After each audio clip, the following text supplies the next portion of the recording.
Good evening, Canadian Awareness family. Welcome to another episode of Canadian Awareness Podcast. My name is Anthony. I'm an extra dimensional channeler and a host of this podcast out of Toronto, Ontario, Canada. Tonight, I have a very special guest from Quebec, Canada. His name is SunBow TrueBrother. Some of them know him as the greatest Sasquatch channeler and the Sasquatch Contactee, really within the industry. And as a channeler, I've had a chance to look at this history and the origin and the reputation of this individual before inviting him to my show. And absolutely, he certainly is a very genuine contactee channeler, a really brilliant author as well. He has 6 books that he's written and put out. 2 are on the shamanism, 4 are on the Sasquatch topics. And the 3 books I own, a friend of mine has lent them to me just after July 21, when I filmed my own Sasquatch video with my own experiences from Sedona in Arizona, United States. And I've had a pleasure to speak to individuals that have had Sasquatch experiences over the years, authentic experiences, but I've always heard of this name, SunBow. I never knew this is the author of these books. I never knew this is an individual that I'm eventually going to create this connection with on Facebook and then invite him here to speak with me this evening and converse about Sasquatch topics, which is certainly one of my own passions, and it always has been since my own encounters. And tonight with us in the studio, I do have SunBow TrueBrother speaking to us live from Quebec. He also is the individual behind a website called Scenic Sasquatch. So scenicsasquatch.com. On the website, we've seen tremendous amount of pictures, over 300 different contactee experiences, videos, his research, his material, his books, his 2022, his 2023 plans, but also all the previous conferences and previous speakings and teachings and seminars and workshops that he's done. I find him to be a great speaker, but more importantly, I find his stories and his books to be absolutely genuine, because he talks about personal feelings, emotions, sensations, mental telepathy, and mental power, mental connection, emotional connection, and closeness between him and the Sasquatch beings that he has experienced, things they have in common, the overall message to humanity, the overall message to the governments, the overall message to youth. And he relays that so wonderfully, so beautifully in his books. And it was absolutely great to read his books.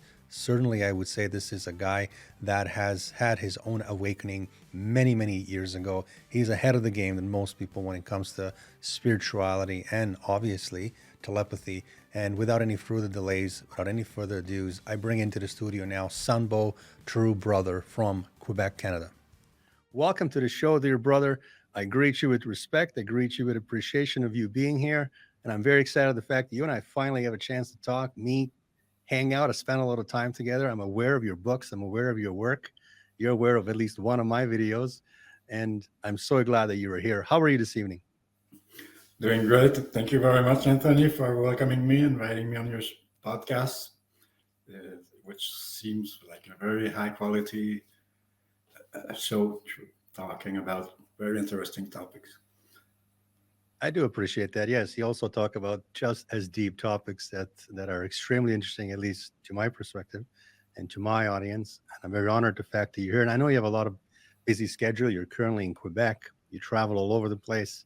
And that's what you do. You're a nature lover. You're a free-spirited human, based on my understanding, based on my energy assessment of you. So one of the things I certainly wanted to ask you first and foremost is your books. And for the audience, I never knew who this gentleman is until my audience says, hey, Anthony, you've done a video on Sasquatch based on one experience you've had in Sedona, but did you know there's an author of these great books called Sasquatch Message to Humanity? And I never knew who the gentleman was. So eventually I realized it's an author named SunBow TrueBrother. And I was able to obtain some of these books recently. And I want to make sure that you see them so you don't think I'm just saying them. The books are right here. I have the 3 volumes. I've read them. I think they're brilliant. And as a channeler of a very powerful race, I felt at that moment when I was reading your books that I was actually with the Sasquatch.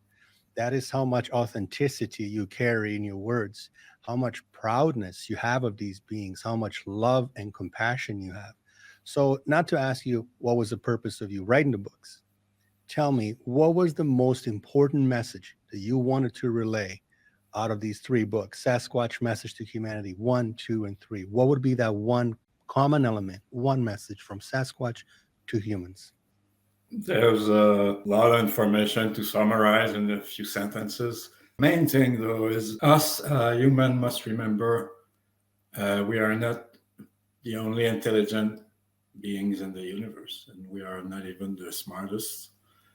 And we have also many relatives of other humanoids, intelligent species that have interacted with us and that with this planet even before humanity was conceived. Among them are the ones we call Sasquatch. We could say hairy humanoids on a more generic term because they have many species among themselves, many different types. And why they are as our closest relatives, genetically speaking, and having had a long history with us and before us on this planet as caretakers, they ask us to upgrade our consciousness, basically to remember the universal knowledge that we live in a multiverse that involves multiple dimensions interacting. So we are ourselves multidimensional beings. We have been led in our uncivilization, as they said, towards materialism and forgetting all the other aspects of our existence.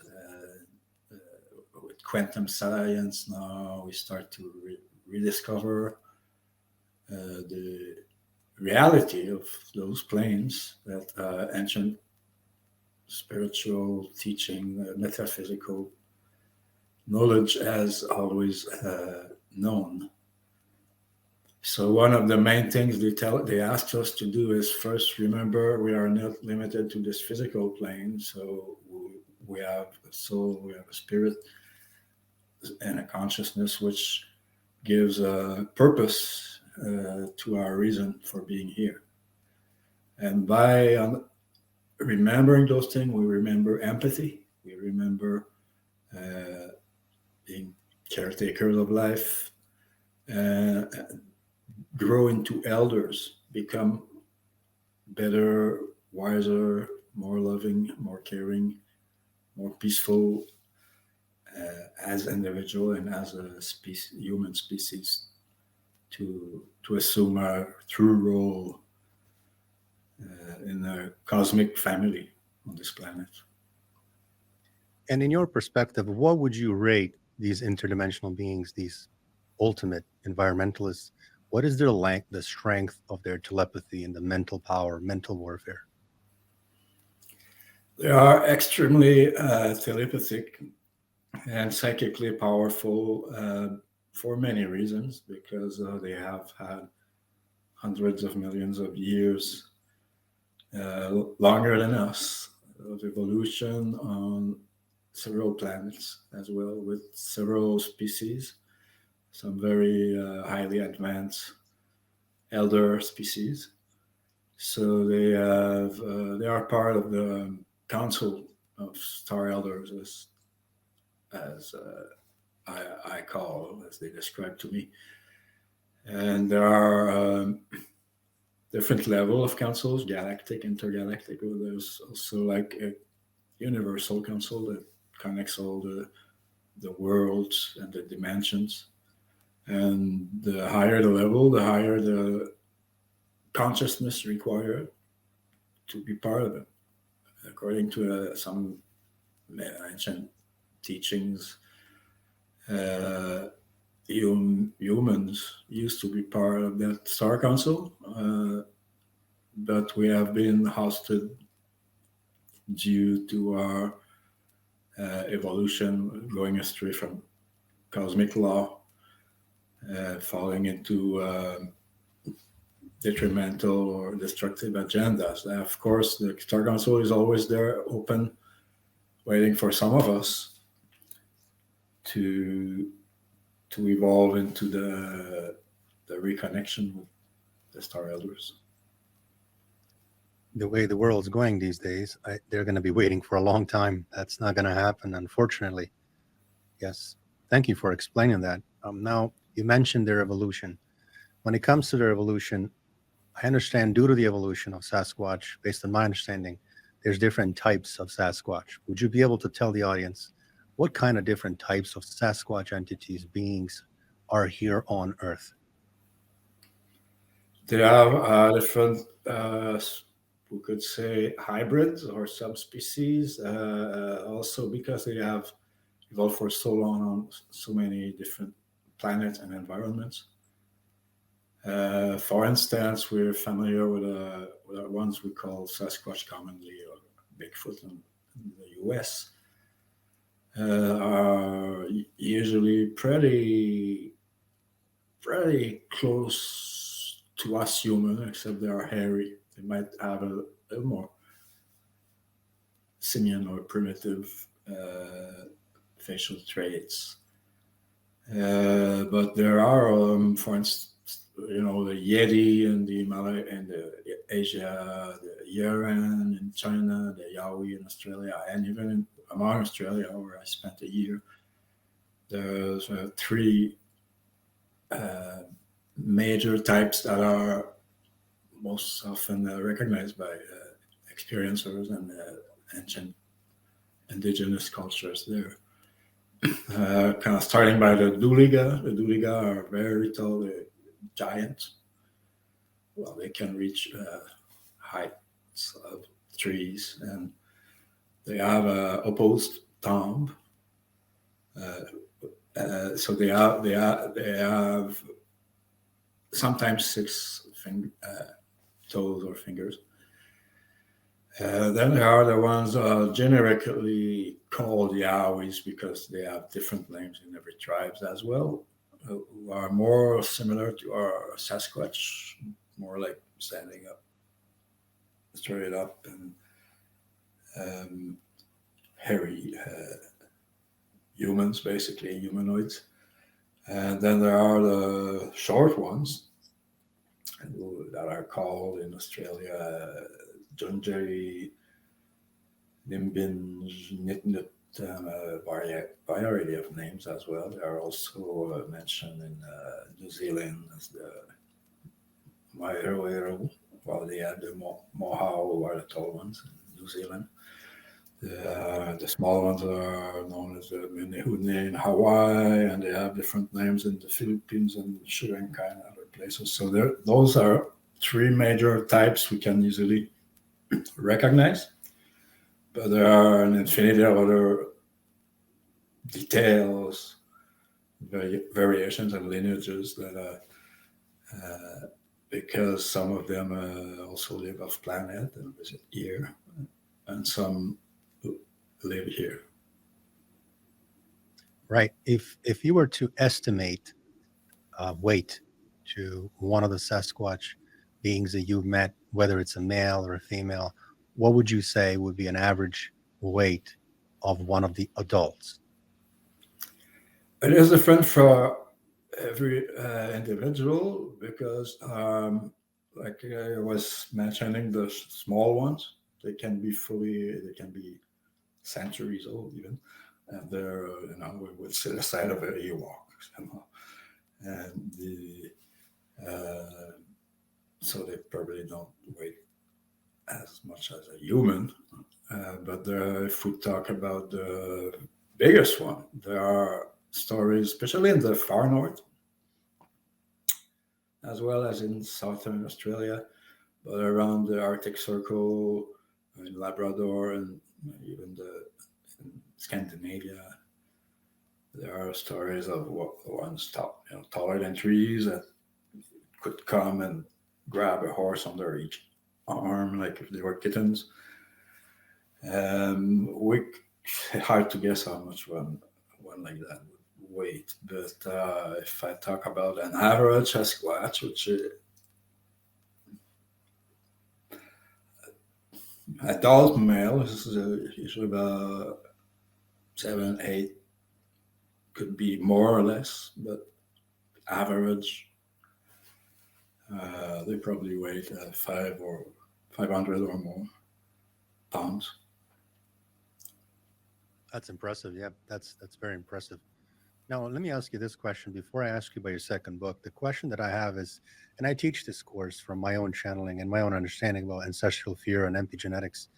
But when you first met a Sasquatch, my understanding it was in the early 80s, 1983, 1987 or something like that, 83 or 84. This was in Arizona. At that time, did you not deal with the fear, human fear in your layers? Did you not deal with the ancestral fear? And how did you deal with that? How did your psyche deal with that? How did your mind process that information? How did your body process that information? How did you deal with the fear?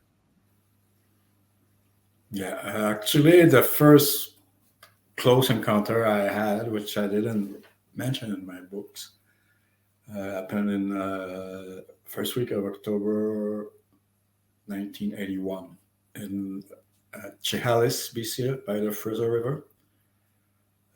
I've told that story a few times lately, but it's we were 10 young men, built a lean-to in the bush, and in the middle of the night, we heard these big, heavy footfalls coming through the brush, and the 6-inch thick post holding our roof was snapped, and we had a roof in our face in the middle of a pitch dark night, heavy rain. And one of us who was in a little tent on the side arrived panicked, and he said, "You won't believe me, but I just saw a big hairy monster put down the camp and vanish like a ghost." And it took me a while, because then we didn't relate the story to Sasquatch at all. It took me a while to connect the dots, but actually, Chehalis is the very place from where the name Sasquatch itself comes. And it's the emblem of the tribal emblem there. It's a Sasquatch, and there's Sasquatch in Sasquatch ski resort, Sasquatch days. So pretty much it's the Sasquatch capital of the world. But it took me a while before I could connect the dots and say, "Oh yeah, that's what happened that time," because you have some, question marks sometimes that are left pending.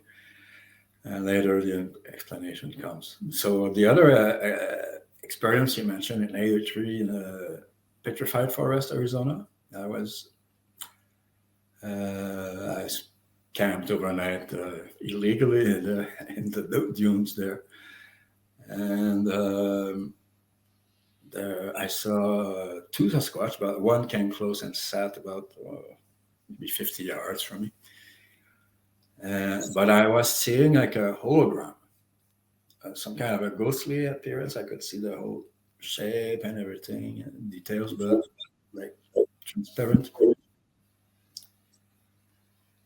So I thought I was having a vision or seeing a spirit. I didn't realize, I had no idea at all before many years later about how the Sasquatch can be interdimensional. So what he did that time, he animated for me in 3D some holographic images of when his people was walking with the dinosaurs. And again, it took me many years to assimilate the meaning and to understand everything that happened in those experiences, because I had nobody to teach me those things. I must say, what made me understand and grow through those experiences, it's all the shamanic training and teachings I received from multiple elders of several nations, indigenous, who are used to deal with paranormal, psychic, dimension, spirits, portals, and things like that. Wonderful. I appreciate you explaining that. Yes, one of the things, if I may comment, is I was also personally told by a race that is of the reptilian nature that the Sasquatch beings we today refer to as Sasquatch, we call them Sasquatch, is that they did walk the earth millions of years ago. And when I was watching your video or your interview and you talked about the Arizona encounter, in my own head, I started to giggle and I said, it's amazing that they projected to him holographic, sure, version, but they showed him Sasquatch is not 1,000 years old, 5,000 years old, 50. No, they were here way before us, and absolutely, they are us. They're just our cousins, really. But we live in a third density and unfortunately say sometimes even primitive world that they see these beautiful, magnificent creatures as animals, but in fact, they don't have a DNA of a dog. They don't have a DNA of a monkey. They're us. And I know that I shouldn't be telling you this, but you're the expert. But I remember doing a video in 21 based on my own experience with Sasquatch in Sedona. And I always will stand by what I said. And they absolutely are us. We are them. They're just an older version of us, a little hairier, but incredibly benevolent, loving, compassionate, caring. They love nature as much as I love chocolate and coffee, I think. And let me tell you, I love chocolate and coffee. These guys are just incredible. Tell us about your other book. I have a book that I have asked a friend to lend me. The book is called Hairy Humanoids from the Wild. I haven't had a chance to read it. Would you be able to tell me what's the most important message of that book? Well, after writing the Sasquatch Message to Humanity series, with the third book being an international collaboration of 10 co-authors who channel Sasquatch, I realized there was a wonderful response worldwide, positive feedback, and a lot of ripples, groups being created, websites, events to share this kind of information. But I realized as well that, in the mainstream, conventional, even Bigfoot world, there was a lot of reluctance and, people who have tracked footprints for 70 years but never had an encounter. They have a hard time to believe someone can have multiple encounters and communicate with them. It's just a different experience. However, the more we share these experiences, the more people come out of the woodwork and start sharing their own experiences, confirming each other. So the Hairy Humanoid from the Wild Encyclopedia of All Things Sasquatch was asked after I completed Sasquatch Message to Humanity, with their guidance and messages and teachings. The Sasquatch asked me to write that encyclopedia to reach out to a wider public, we can say, because Sasquatch is already a marginal topic. But when you come talk about channeling interdimensional Sasquatch, you're in the margin of the woo. So even a lot of Sasquatch enthusiasts won't even care about this kind of information. So I was guided to do documented research with 5,000 plus years of literature, oral tradition, legends, historic reports since colonial days, and modern research, including first-hand experience and second-hand accounts I was given to document, and with a window on the psychic and paranormal aspects. So that covers pretty much everything, communication, tree structures, gifting, telepathy, and on and on. And I consulted hundreds of sources for this, quoted dozens, to give a general idea of what's been said and written about Sasquatch so far in human history, and it's been present all along. So that encyclopedia is like if someone who wants to find out about Sasquatch is not so sure, is curious, or that's an easier introduction. It's like you can see it's been around for so long, documented, reported over and over. There's been DNA samples, there's been research. So it's a pretty good start before understanding they are higher consciousness telepathic beings. I understand. Thank you. Now, I hope this doesn't happen, but God forbid you were to pass today or tomorrow. What is one thing or several things that truly, SunBow, you wish to be remembered by? They say we will be known by the treasures we leave behind. That's an old native saying. What can we hope for better than leaving beneficial tracks for the future generations, those who will follow after us, that may help on their path? Actually, that's what all of us spiritual evolving beings are called to do, to become elders, trailblazers, and carry on with the ancient wisdom and transmit it for the future generations. Well, you sure carry that wisdom. I mean, your books speak of it. And I'm not going to bug you too much about your books. There's another one that was highly recommended to me called Contemporary Shamanic Journeys. I don't have it. I am going to have it soon. A friend of mine has actually all of your books. Would you be able to tell us in briefly just what would be the main point of that book for a reader that wishes to purchase your book? This is the new series I started. I got 2 volumes out. Pretty big books. The first one is like 372 pages. The second one is over 500 pages. I'm finishing the 3rd volume of the series, hopefully before the end of the year. It's going to be even larger. This is basically, I intend to do 4. It's my memoirs. It's the story of my spiritual and shamanic learning and training and practices in 20 countries, 40 years. The elders and teachers I met, and also including all the lessons and events, encounters, for instance, paranormal events, encounters, what they teach us, because it's been pretty much since childhood for me, seeing entities, out-of-body experiences, telepathy, things like that. But I couldn't find the explanation or guidance in my cultural religious background. So by the age, before I turned 17, I left on a quest to learn. I went around, was my first tour of North America for 2 years.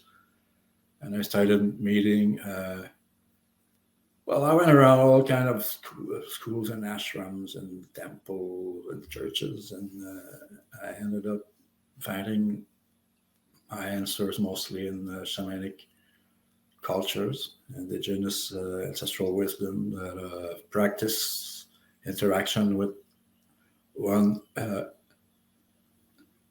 beings from other dimensions, as well as other intelligent humanoids. I see. And would you be able to explain me what is Sasquatch shamanism?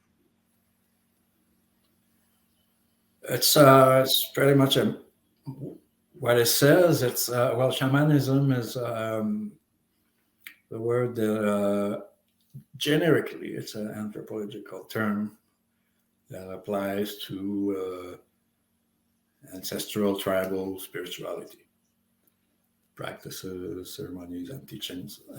It has thousands of different forms and different expressions.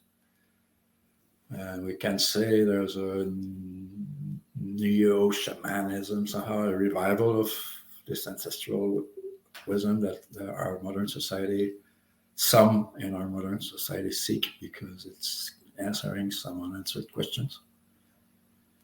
So while we talk about it, shamanism, it's mostly based on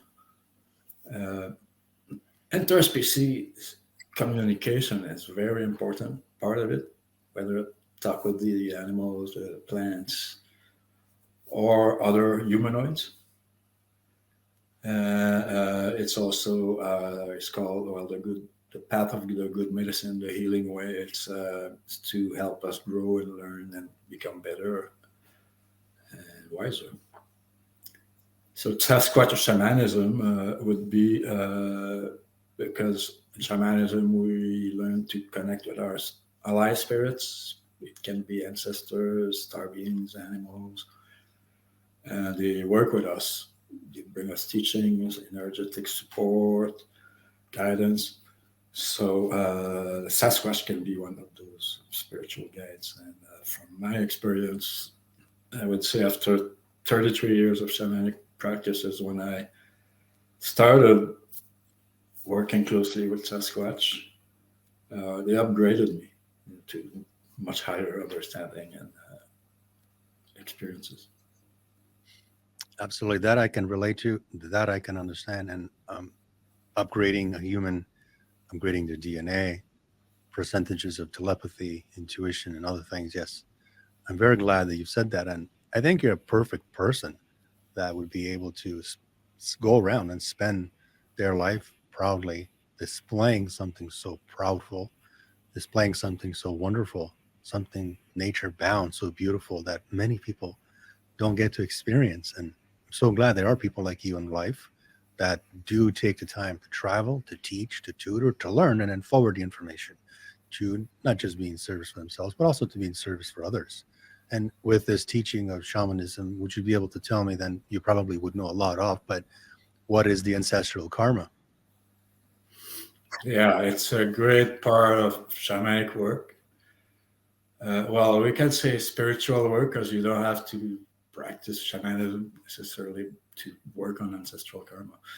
But it's being aware that we inherit not only our genetics, but memories and karmas, consequences from the actions of the past, our ancestors, or other ancestors, others races and species, as well as well, that's the ancestral karma. We also can remember that we were here before, so some of our ancestors were ourselves. So working on the healing of our lineage, it's to repair, improve the heritage we receive, to heal what has to be healed, abandon what has to be left behind, change what has to be changed, and save what is to be preserved. That's just the strength, the wisdom, the good heritage that our ancestors left. So I've often been asked since decades to go to ancient sites, for instance, ruins, ancient cities, or abandoned castles, or ancient battlefields, massacre sites, places like that, to go and do some cleansing. Basically, praying, helping the souls, or that could be lingering there, or the pains that could be imprinted in a site to be cleansed, to be released, and for the souls to continue on their journey of evolution.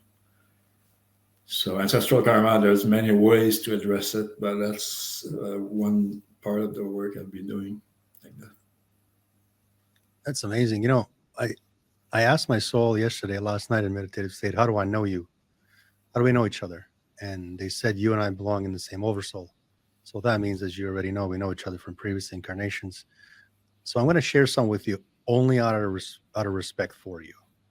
Otherwise, I wouldn't share it, particularly not on air. And you talked about this ancestral trauma, and I want to tell you just how accurate you are, just how truly authentic you are by saying that.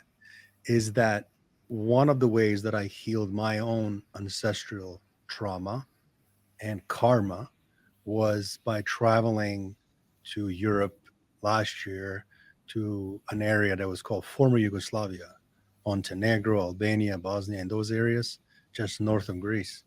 Because not my father, not his father, but father's father, long time ago, had a very tragic, extremely menacing event that occurred to him when he was 16 years old in those regions. And he carried that karma. He did something very bad. And he carried that karma, and that went on and on and on. And it hit me. And I noticed some of the things that were happening in my life. And I knew that I wanted to be a better human than that, and wanted to be more of a proudful, honorable human than that. So I started to wonder, where's that tendency coming from? And fortunately for me in life, meeting an extraterrestrial changed my life. Becoming a channeler through the rigorous work changed my life. And I was able to find out and pinpoint truly what is this ancestral karma and what is the ancestral fear and ancestral trauma, and get explanations for them, and then see visualizations of them to actually work on them. So when you just said going to the sites, going to the massacre sites, going to the war sites, going to the sites of genocide, wars, murder, rapes, and those things are not funny, but they're absolutely necessary, required, and I would say, personally speaking, mandatory to do, unless, if you wish to really go on forward with a very healthy spiritual mind, to evolve, to grow outward, to grow. People say, you know what, you got to raise your vibration and frequency and listen to the songs of YouTube. Oh, so many wounded people walking around unhealed. So thank you for explaining that. And as you were speaking, I'm a pretty tough guy, I would say, but you struck an emotional chord with me, and I very appreciate you saying that for the audience. I love my audience. I think they're my family, to be honest. So I appreciate you explaining that, dear friend. Very well said. Welcome. And about ancestral karma, if there's also long-term lineages, because we are melting pot.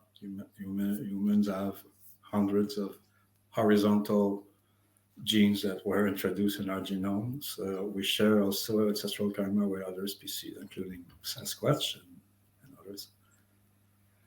And I'll say that since the 7 years I've been working closely with Sasquatch, that's one of the things they have assisted me and encouraged me to do such heat cleansing on ancient sites, because they are very aware of all those issues, and they care about our long-term evolution. So they want to help us clean our mess, so to speak. Would you be able to tell me some of the sites that you would recommend for individuals to go across United States or Canada, but United States, where I think a lot of the viewers are located? I'm in Ontario, you're in Quebec, but what are some of the sites, maybe 3 sites you can tell us real quick, that you are familiar with that individuals can go to? You mean like about related to what we just talked about, like ancestral karma? Okay. Well, we can see right in the center of the continent, there's Wounded Knee. I went a couple of times. The last massacre of the Indian Wars. There's several places like that. I went by Bear River, which was an even bigger massacre, less known, in Utah. I went to various Hopi ruins that have their own ancestral stories. There are, I can say, here, not far from where I live here, we went on a peace mission in canoes on the lower St. Lawrence estuary in a place called Massacre Island, where around 1500 there was a intertribal war that made 400 victims. So we brought a group there, including descendants from the 3 involved tribes, and we made a peace ceremony to heal what was lingering there. But there's countless sites, because the history of North America, I could say, very similar to Australia, maybe even worse. There's a lot of massacres, and mass killings that happened through their colonization. Australia has over 500 known massacre sites. And while I was in Queensland, the Yowies actually brought me to discover one of those massacre pits with hundreds of corpses that were disposed. And they asked me to take care of it. And I was overwhelmed because I didn't know what can I do. How, am I related there? But it was easier for an outsider to document and these things than the local tribe who had too much of an emotional charge to face it. So I did a 170 pages document with the whole history and photos that I put on a website online. And since then, they have brought the police, forensic archaeologists, anthropologists, all levels of government, and the papers and everything, and they have kept working on documenting and first acknowledging the history of the place, which is the first condition for those souls to be freed in peace, and then to save that sacred historical site, which is full of history, from being encroached by a military base, actually. That's impressive. Thank you for explaining that. So I do know you travel a lot. I've seen some of your teachings, pictures from seminars, classes, even outside courses that you've done, a variety of different ceremonies that you've attended over such a long amount of time. I mean, we can really go on forever, but I'd like to ask you a personal question, if I may. Would you be able to tell me what is one experience in your life that was so heartbreaking, not romantically some girl broke your heart, but heartbreaking, overall heartbreaking, so disappointing that brought you down and you felt this is it for you, like you really are beat down? And how did you get back yourself up? What did you do? What tools, what methods, what kind of thinking? Can you give us one example of a really low point in your life? Well, there's been a few, of course, like we probably all go through, and what doesn't kill us makes us stronger, we say. Especially if we assimilate the lessons and work from there on to make things better.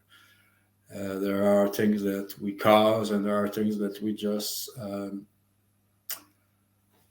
on the receiving end.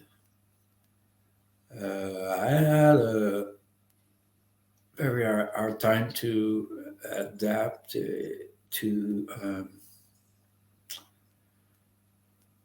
a mercantile society, to doing jobs that are sometimes totally useless or against nature or whatever. I tried to be selective, but so seeing how the system works, that the kind of information we're sharing here is not mainstream because it's not selling so well. So I had most of my life, basically until 7 years ago, although I was giving teachings, workshops, doing ceremonies, and organizing a lot of events and stuff like that. I was still on a very community, grassroots level.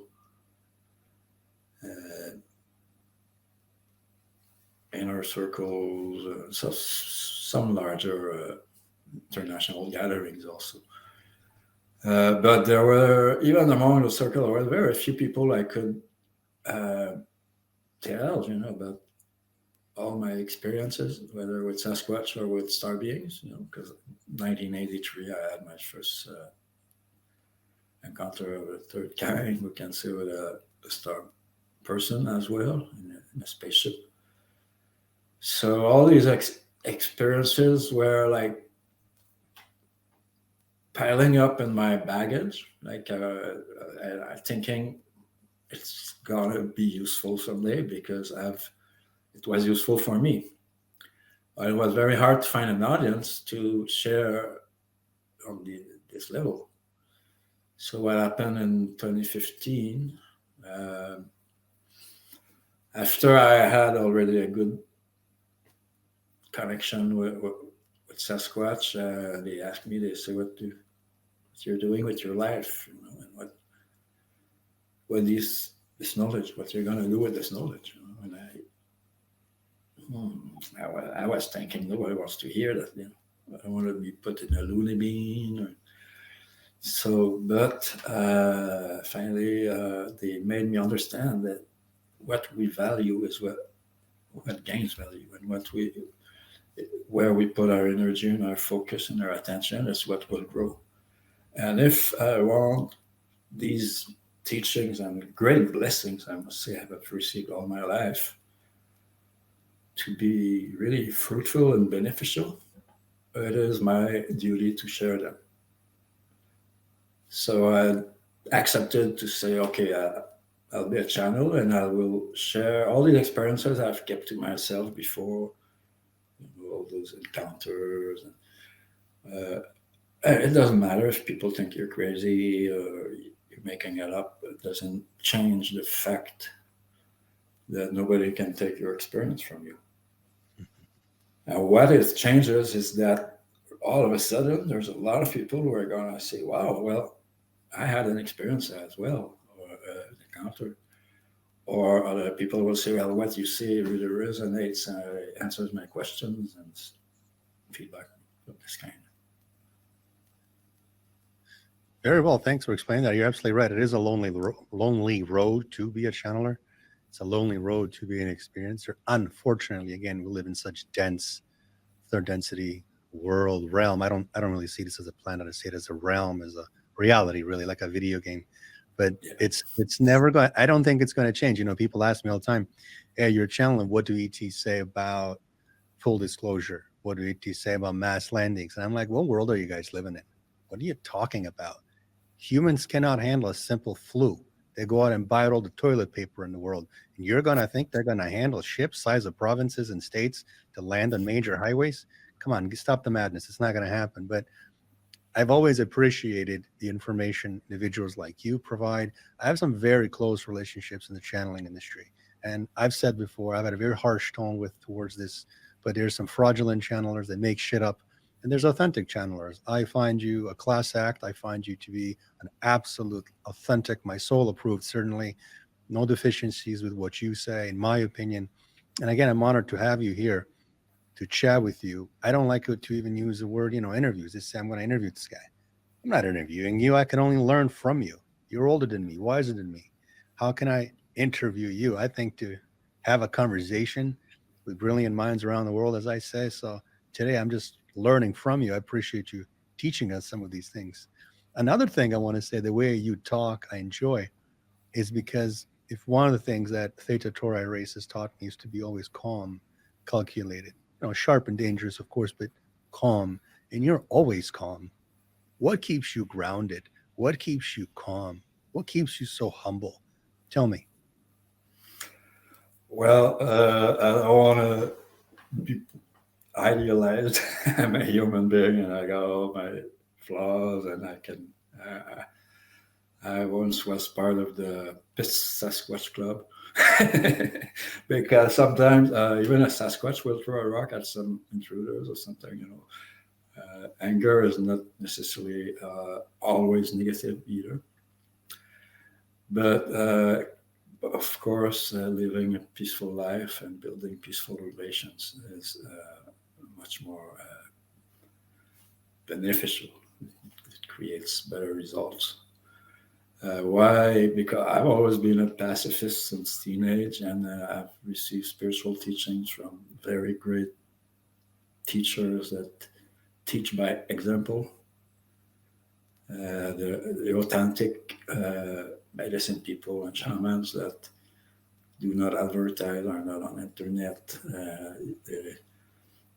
They won't say anything unless you're there and ready to learn. Like I found within medicine circles, indigenous medicine circles, when I started having ongoing contact with Sasquatch. I would bring this up, they would like, oh yeah, they start sharing their own experience, but they won't unless they know they can trust you. You know? So this kind of real teachers teach by examples and give us an, a way or an example of how we are called to become as elders, meaning wiser, more loving, more caring, more peaceful. Very interesting. Do you think humans are too emotionally unstable, incompetent to handle extraterrestrials and ongoing long-term conversations with these psychically powerful beings? Some definitely are, and it is also created. You know, like you mentioned, the paper toilet crisis. Uh, it can be. I mean, that's the goal of the those who want to keep control over us, over the planet. There are some. They use all kind of mind control tactics and induce fear and create a tension so people cannot be peaceful and look at themselves, look at what they're doing in their life, who they really are, what's their spiritual essence, how to meditate, develop their psychic powers, or even just to learn what the real truth about what's going on. As you mentioned earlier, disclosure. You know, the NASA just created last month finally UAP study group, some kind of with majestic 16 with 16 members. They've been hiding footage and photos for so many years. Why would we expect them to start telling the truth? Unbelievable. NASA lies more than CNN and CBC combined, but no, they're never going to tell that. You know that. I know that. That's yeah, Disclosure comes from the experiencers, the contactees, the first-hand witnesses who have direct knowledge, not speculations or theories, and they have nothing to cover up. absolutely. One day, I hope I don't die anytime soon, but one day, even after I die, I don't have children, but even if I did, after they die and their kids die, we're still not going to get truthful answer. I mean, they still can't tell you what happened on the moon or the spy satellite called moon. They have to fake it and tell you all these stories and revisions and suppression of information. It's so much now these days that I honestly do not even watch TV. I don't have cable, but I don't watch the news. Did you hear this? No, I didn't. Yeah, but did you hear this? No, no, I did not. Yeah, but the bomb just. No, I didn't. I don't care. I equally don't care about anything that happens that has to do with news, whether it's fake news, real news. What I do care is growing outward. What I do care, personally speaking, is becoming an extremely powerful human, mentally, psychically, with mental warfare. I care about strongest possible levels of telepathy, strongest level of DNA being enabled, and connecting with the most respected, honorable, and dangerous races that exist that are willing to talk to humans. I don't care about any of this fake news stuff. I care about authors like yourself. I care about humans like yourself. And there's other authors that I plan on speaking with because to me, as a younger person, I do appreciate the elders. I was always raised that way to appreciate the elders, to appreciate their wisdom, their teachings. I appreciate your bravery at the same time, Sambo, because you could have went and joined the regular 3D life. You didn't. You devoted your entire life to this. You were mocked, made fun of. Some people made ridiculous comments that are disrespectful in nature. Where I've read many of them about your books, about your career before I invited you here. But what they don't see is the beauty in the human. They don't see the bravery in your soul. They don't see the pride in your soul. They don't see the prideful actions you've taken. They don't see your integrity, but they just don't see the love and passion you have towards humanity, towards nature, towards a simple rock, towards a simple piece of soil. I get that from you because I can read your book and read it in between the lines. Why do you think that people are always preoccupied to judge first? Why do you think that the truth is always hated on the most in our society today? It's a programmation. People are social engineered. They're drilled and miseducated to believe or think certain ways. It all leads mostly to materialism. Every time you talk about a spirit, even a dream, even telepathy, you're a woo. While there's been serious studies conducted for decades by secret agencies about telepathy and telekinesis and all these paranormal factors, including UFOs and Sasquatch. So very often it's ignorance. Very often the most argumentative have no argument. They just want to deny and display their ignorance, basically. But they don't have any information to counter what you address. And what I find with time is that since we're all telepathic and empaths, and to some level, basically we all influence each other. We have to very focus our attention on where it's worth it, where it's deserved. If you see a platform that is too negative, I stay away from it. If I see a positive audience, open-minded, then respectful, basically, then there's usually some very good exchange. How do you feel about Alaska? Plant medicine?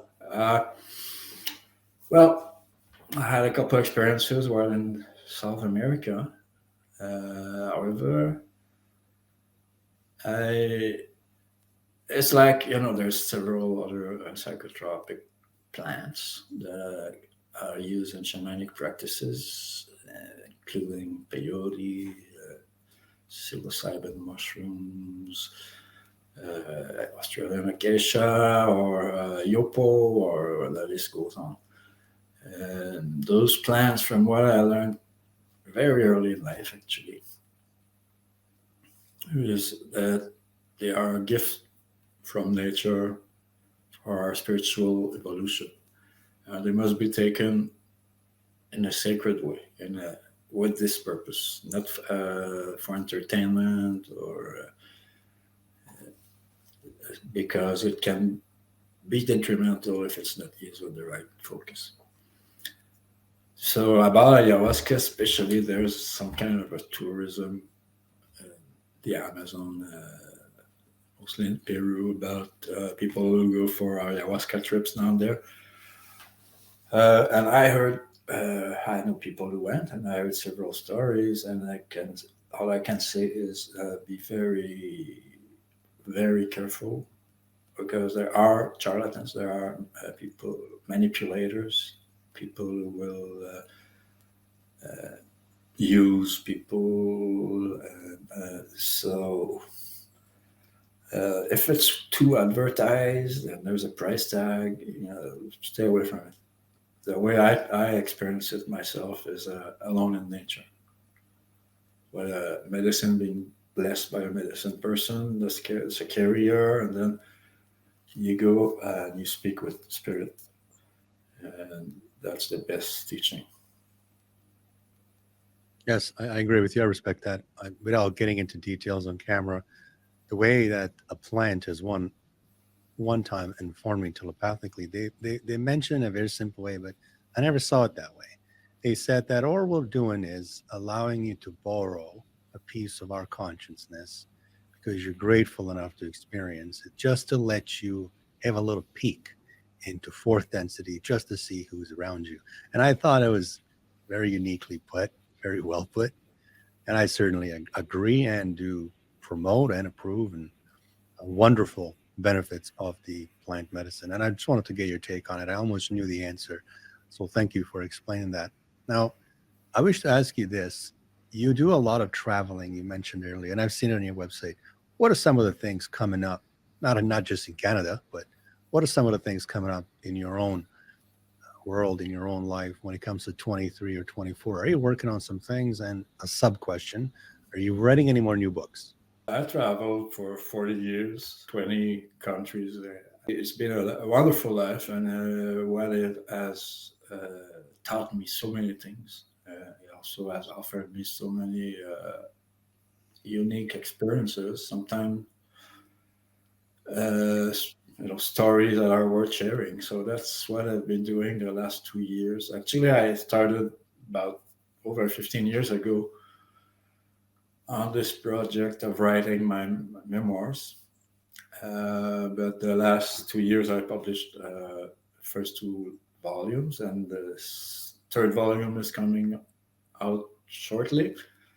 So 2023, I'll be working on the fourth and last volume uh, of the contemporary shamanic journeys series.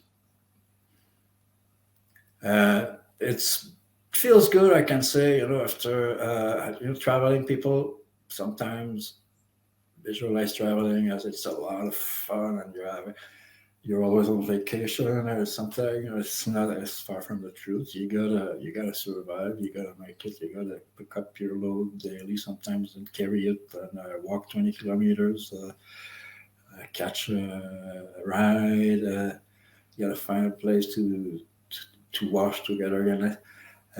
It's a lot of work, and sometimes it's what was I doing? I was going along seeking knowledge, experience, but also a lot of it comes through service, through community work, through sharing what you know, sharing your energy, wherever you go along the way. So it's good after 40 years to say, okay, I got a comfortable home. I'm not so young anymore. I can sleep in a bed tonight. I'll be good for a while before next travel. Well deserved, well deserved. And if you were to be stuck in an elevator for a minute or 2 minute ride in an elevator going up, and it's against your will to be stuck in this elevator with one human who is an active hunter, who promotes hunting Sasquatch, who enjoys hunting Sasquatch, who has a passion to kill a Sasquatch and be famous on the internet for killing one and illegally and murdering one and with those kind of psychopathic tendencies, what would be one thing you wish to tell this hunter in a sentence or two sentences? What would you wish to tell him? I would say good luck if you try to outsmart someone smarter than you and stronger than you. Yeah, that's a good answer. Good luck. You already know this. The audience perhaps doesn't. I remember with with my own connection with the Sasquatch entity in Sedona, one of the things he stated, which was a much longer answer, why cameras cannot film them and so forth. They're obviously going in and out of densities and so forth. But he said that they already have a mental, psychic, and telepathic connection with every ant, with every piece of soil, with every second density animal, insect, trees, leaves, elementals, creeks, rivers, waters. They love creeks and water. They travel easier there. But he said, we know you're coming miles and miles and miles away, just like we know what you're thinking because we're telepathic. So you holding a gun next to me, you're not going to see me anyway. And I know I'm wording it to you much more differently, not as nicely and kindly and very calmly and patiently as this beautiful consciousness explained it to me. But I always found that funny, to be honest with you. Hunters say, okay, we're doing a hunting operation. 80 of us are going. Guys, you can bring in the best of the equipment, the laser you think. You're not going to get a picture of him, just like you're not going to shoot one. Stop being a psychopath and go plant some flowers. You'd enjoy that more. Your soul would at least, but I just wanted to get your take on it. I knew you were going to say something funny. And last question, I'll leave you with this. As long as you take, as long as you wish to say it. But please, SunBow, I know you're known for speaking from the heart. So I ask you to speak from your soul. All of the individuals that do believe in your story, all of the individuals that believe in your books, all of the individuals that don't even know who you are, but they actually believe and respect and appreciate nature, including Sasquatch, including animal spirits, including creeks and waters and the energy that carries, that do desire to make their own connection or hopefully a meet with the Sasquatch consciousness. What advice would you wish to give them going forward as of now? It's a question I'm frequently asked. Many people who start having an interest or opening to who the Sasquatch are, I'm interested to meet them, to communicate somehow. So there are basic ways. There are many ways that I wrote about that a bit in my books and some articles as well. It's the main thing is the intention and in the approach. Because as you just said, they hear you coming before you even think of coming. So you don't try to hide anything from them or trick them or anything like that. It's just the best way to turn them off. You come with humility and peaceful intention, loving intention, with respect. Respect that you're entering their territory. You respect them for who they are, not for who you want them to be. Um, and you're willing to learn. And you might bring offerings and gifts to show your friendship. Those are all usually the best results come from this approach. And so far, I have assisted over 100 people in having their first contact with Sasquatch. There are also dozens who have told me that they had some kind of a contact or communication while reading my books, The Sasquatch Message to Humanity. Surprising number of people who have mentioned they had either a dream or they heard knocks on the wall or the tree branches cracking or whatever kind of sign, sometimes a message, telepathy. So it is there. It is available. It takes goodwill. It takes a good heart. Takes pure intentions, and it also takes spiritual work on yourself. If you just like come out of wherever a dark spot and you want to go out and party with Sasquatch, they won't like you. If you can't go there, you're loud in nature. I had experiences where some of the party were loud, and I saw Sasquatch and spaceships, and they didn't because they were not paying attention. There's another short anecdote worth saying too about who can connect with them. They won't force you, So I don't believe everybody is ready to communicate with extraterrestrial or Sasquatch people. Unless they are really walking that path, working on it, and willingly doing efforts, doing the first steps, to develop those connections, because they don't have any reason otherwise to come pick you up in your living room. So one little anecdote is that I was once in Sasquatch Park in BC. It was my birthday, and the Sasquatch had told me to come and meet them there. The only place I could spend the night was a campground. It was about 150 people there. I'll make the story short, but I started hearing calls coming down from the mountain, and I was like, "Oh, one Sasquatch is coming this way." Nobody paid attention, until it was close enough, just next to the campground, and then he called out. So everybody became silent, and the little girl said, "Dad, what was that? His dad said, maybe a Sasquatch. So the little girl became afraid. So the Sasquatch shouted a howl that lasted like about 1 minute. That resonated all the mountains around. Everybody ran into their vehicles, locked the door, turned off the lights. The whole campground was dead quiet in a minute. And then the Sasquatch walked across the campground, hollering like happily and everything, greeted me, and I was the only one in the whole crowd there who was happy to see him, basically, who could greet him back.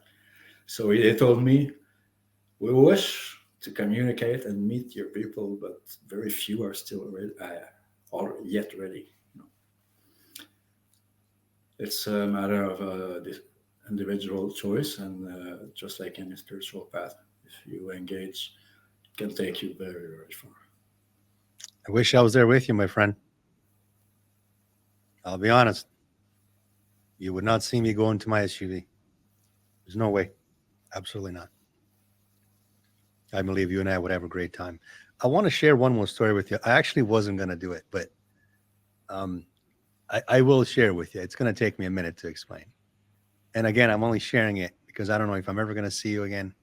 I'm not sure if we're going to meet, but I do respect you as a human being. And I also respect the fact you have love for these beings.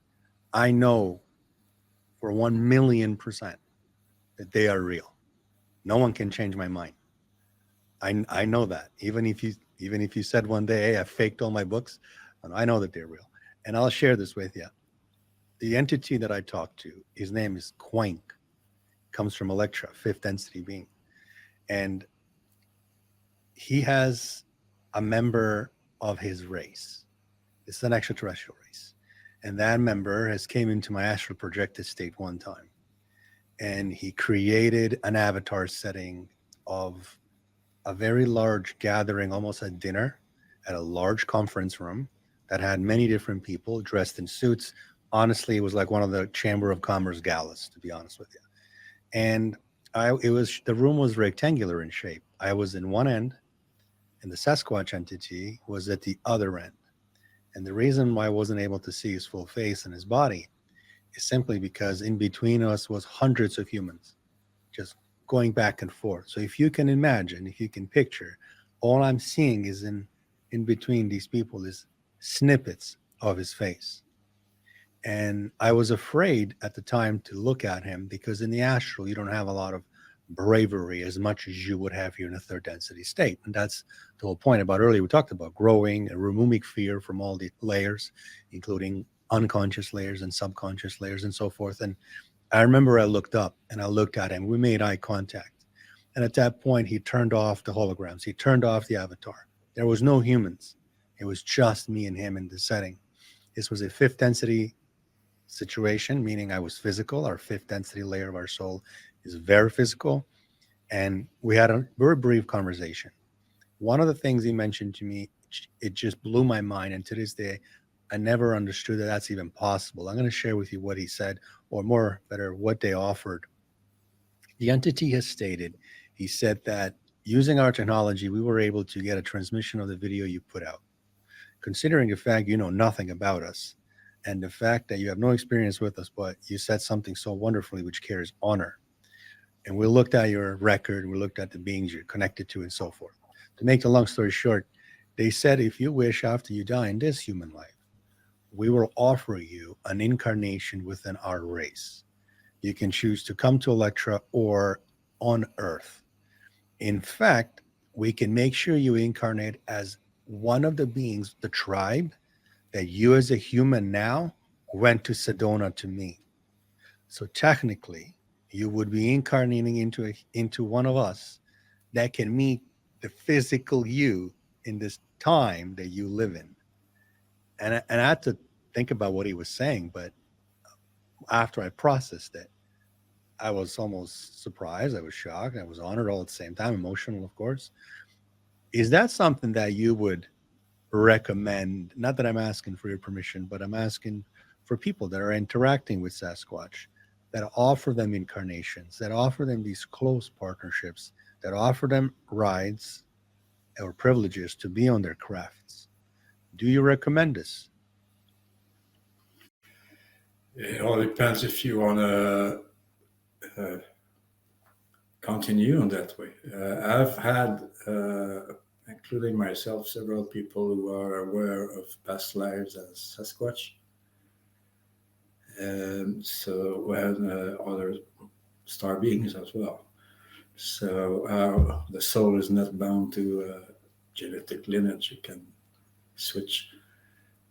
Also about going on ship, I was taken on ships actually several times, but mostly on one big mothership to be taught. At least half a dozen times I remember clearly. There were Sasquatch there too, as well as other star beings. So to me, those experiences are usually to receive an information download with lots of condensed knowledge to process at the rhythm of my brain afterward. Messages, images, being explained, technologies about starships being shown, different species and civilizations of the universe and their relations and things like that. And I will say for me, I guess you can probably say the same. Those experiences are definitely uplifting and upgrading our consciousness. So I suggest, but go with the feeling of your soul, your intuition, because it doesn't mean all star beings are necessarily benevolent or meant to help us, but there are. If you connect with the right ones, they can take us to higher realms. The reason why I asked you that is there's a few people that have watched you or interviewed with Regina Merger from Guy TV that forwarded me that interview. And some of the people that, like I said, I borrow the books from, they've mentioned several questions to ask you. They're more of a longer questions, which I didn't want to get into today due to a limitation of time, of course, and respect for your own time. But one of them, they certainly, a common question was, would you ask SunBow, would he recommend that we pursue more of a direct, serious, dedicated connection to Sasquatch, pursuing these things because we feel when we're in the nature, when we're alone camping, when we're alone on hikes, we do feel them, we do hear them, including overnight sleepovers. And you already know the loud noise they make. That's not made by a wolf or a human. So some of my viewers certainly wanted to ask you, do you recommend, is it safe? Is it going to be beneficial for them to take more of a serious approach on connecting with the Sasquatch here within Canada, in Ontario, Quebec, even in British Columbia, where I have some viewers that email me from? This is why I asked you that. Yeah, it's a choice, but it's a very wonderful path of learning. If you engage in communication, overcoming the fear is one of the first steps. Once you realize there's no evil, you're not facing a threat, nobody gets hurt, you might be impressed. And that's part of their signature, energetic signature, to show how powerful they can be psychically and physically. Like you will hear a huge tree cracking, falling next to you, but you don't see a tree. That's just to see how are you courageous? Are you really wanting to meet us? And if you can pass over these tests, they're the friendliest, most loving beings. Wonderful. And I look forward to one day, if I have the opportunity, to meet one so I can touch his hair. It's always been my thing. That's something I did not get to do, to take my fingers and put it through his hair or her hair, to feel the hair. I never had the pleasure of doing that. And I hope that in this life, in this timeline, I do have that opportunity in the future. And maybe this time I'll do another video, what it's like to touch one. And I'm sure you have had plenty of those experiences.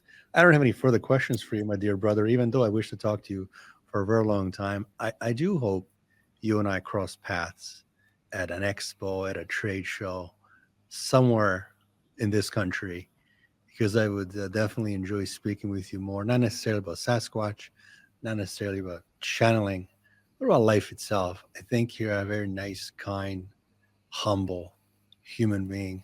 I think you have a loving heart, and the world needs that, and the world needs more of that.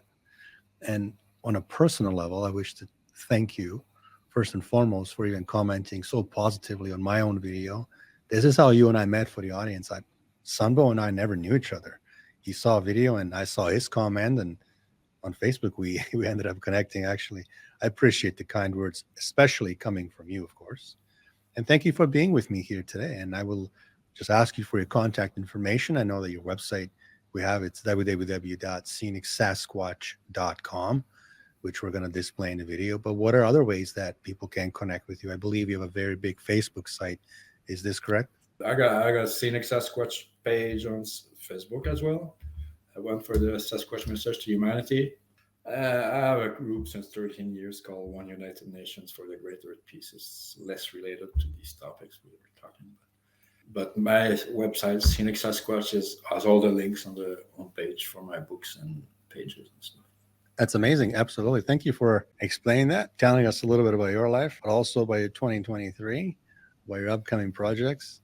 And I appreciate you being here. I greet you with respect and love and appreciation from Toronto. And I wish you all the best for the rest of the 22, but also everything that you have going on in 2023. Thank you for being here. Thank you very much. And there we have SunBow TrueBrother. SunBow, appreciate your time and energy of being with us this evening. Thank you for sharing your story, your experiences, your perspectives, and your opinions, as well as the advice and forwarding that beautiful message by the authentic Sasquatch consciousness. For the audience, please take a look at SunBow's website at scenicsasquatch.com. Otherwise, we'll see you all in another episode of Canadian Awareness Podcast next week. Thank you all for your time and the energy of being with me this evening. Good night.